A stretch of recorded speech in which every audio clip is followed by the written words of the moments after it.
उम्मीद नहीं, विश्वास है, भरोसा है। हमारी भरोसे की सरकार रही और 5 साल काम किया, लोगों ने हम पर भरोसा किया, हमें पूरा विश्वास है, पूरा भरोसा है कि फिर से हमारी सरकार है।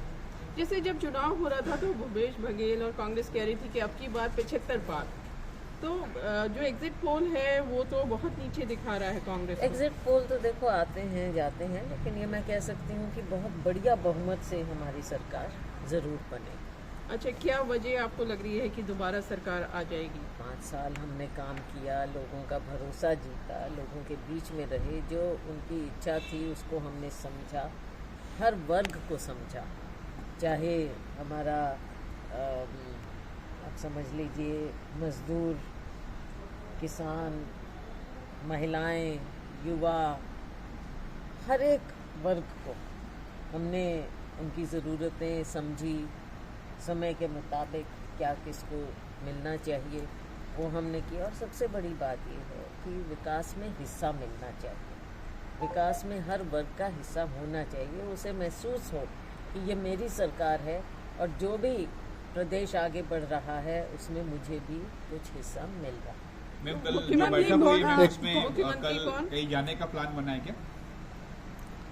कल कोई औपचारिक बैठक नहीं थी ये वैसे मीडिया में, लेकिन अब मैं आई कुछ दिन बाद तो कुछ सीनियर लोगों के साथ बैठकर इतने दिन में क्या कुछ तो आपस में बैठ के हंसी मजाक भी होता है और लेकिन बातें डीके भी शिव होती कुमार हैं कह रहे हैं राजनीतिक। कर्नाटक में मैम चर्चाएं हैं कि रिजॉर्ट पॉलिटिक्स की भी हाँ, तैयारी DK है, शिव चार्टर प्लेन भी तैयार है, क्या आप कितना इत्तेफाक किस रखती हैं? लिए करेंगे, किस लिए करेंगे? ऑपरेशन लोटस इसलिए ना ये इनका क्या मतलब है, उल्टे सीधे काम बीजेपी करती है, लेकिन हमारे सभी बढ़िया ढंग से हम जीतेंगे और सभी लोग एकमुश्त होकर अपनी सरकार बनाएंगे। मतलब आप लोग आश्वस्त हैं कि यहाँ पे इतनी मेजोरिटी आएगी कि कर नहीं पाएंगे? बिल्कुल। लेकिन आप लोग की तैयारी उसका मुकाबला करने के लिए जो चर्चा है कि ऑपरेशन लोटस चलने वाला है अगर जरूरत पड़ी तो। मैम बीजेपी लोटस तो वो वैसे भी चलाते ही हैं, और कहाँ पर क्या अगर उनका सच में ठीक होता तो कहाँ पे क्या क्या कर लेते वो। यहाँ पे उनकी सरकार जिस तरह से उनकी गई 5 साल पहले और अभी भी कहीं नज़र भी नहीं आ रहे हैं, तो इनको छोड़ दीजिए। ये एक बनाते हैं, हवा भी बनाते हैं, और जिस प्रकार से अपनी एजेंसियों का दुरुपयोग करते हैं, चाहे मीडिया के लोगों पर हो, चाहे जो अगर इंडिपेंडेंट थिंकिंग कोई हैं उनके ऊपर, सरकारों के ऊपर, विपक्ष की सरकारों के ऊपर। और छत्तीसगढ़ पर तो खास मेहरबानी रही है इनकी सेंट्रल एजेंसीज़ की, रोज़ यहाँ पर छापे डालना, बदनाम करने का प्रयास करना, लेकिन यहाँ के लोग, छत्तीसगढ़िया लोग सब समझते हैं उनकी असलियत। मैम बीजेपी ये कह रही थी पहले कि मोदी की गारंटी वर्सेस जो है भूपेश बघेल के काम पे चुनाव हो रहा है, लेकिन एग्जिट पोल के बाद बयान बदले हैं, जैसे कि वो कह रहे थे अब बीजेपी वर्सेस कांग्रेस था और कोई मोदी बहुत बड़ा चेहरा है और वो भूपेश बघेल, तो क्या लग रहा है कि नतीजों के डर से ये रोज बदलने अब नड्डा जी को आगे कर दिया। देखो पहले तो उनको विश्वास था ही नहीं यहाँ लोकल किसी लीडरशिप पर, तो मोदी जी को ले आए बीच में, गारंटी देने लगे, वो भी नहीं चला।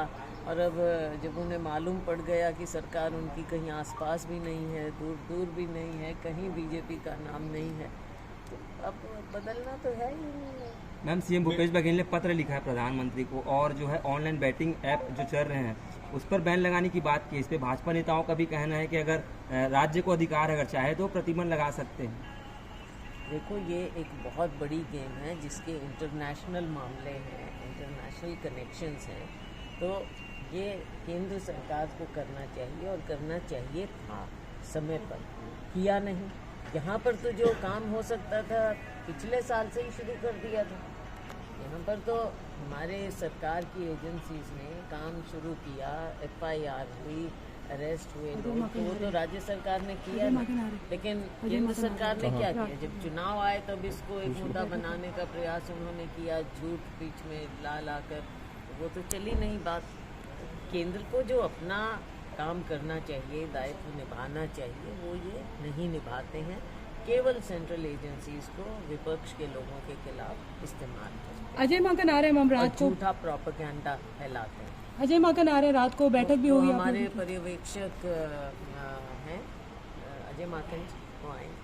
मैम अच्छा, आपके होता है हमेशा एक नेता। बहुमत आ गया तो मुख्यमंत्री कौन होगा, ये बड़ा सवाल सबके मन में। तो अभी फैसला होगा ना, अभी फैसला होगा, MLAs मिलेंगे, उसके बाद हाईकमान फैसला करते हैं। तो ये हमारा एक सिस्टम है, एक दिन बाद आपको पता चल जाएगा। मैम आपके आगे में नेता प्रतिपक्ष पूर्व, दाएं में नेता प्रतिपक्ष वर्तमान, आप चाह रही कि ये लोग दोनों बरकरार रहें नेता प्रतिपक्ष के रूप में? उनका क्योंकि ये वाला एरिया पूरा नेता प्रतिपक्ष का ही है। इनका अंदरूनी मामला है, जो भारतीय जनता पार्टी चाहे बार बार बदलते रहे, देखते रहे, एक्सपेरिमेंट करते रहे, लेकिन नतीजा तो कुछ निकला नहीं ना जमीन पर।